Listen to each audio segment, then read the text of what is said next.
tozalangandan keyin nima qilishimiz kerak? Uni to'yintirishimiz kerak.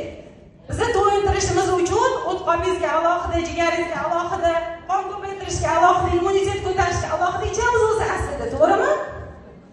Endi bu vitalizmning afzal tarafi butkul 12 ta sistemaga kerakli bo'lgan mikro makro elementlarni qo'shimcha vitaminlarni yetkazib berish xususiyatiga ega.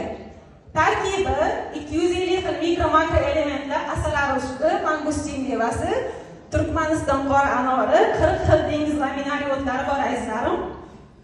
Hamma mahsulotlarimiz tarkibida koenzim bor, koenzim kubikhinol Q10 butkul organizmni yoshartirish xususini beradigan eliksir hisoblanadi.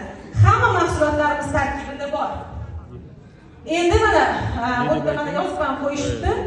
Vitalis Lux'ni organizmga umuman o'sha immunitetni ko'tarib, kerakli oziqani yetkazib beradi. Masalan, faqatgina magniy yetishmaganning o'zida sizda asab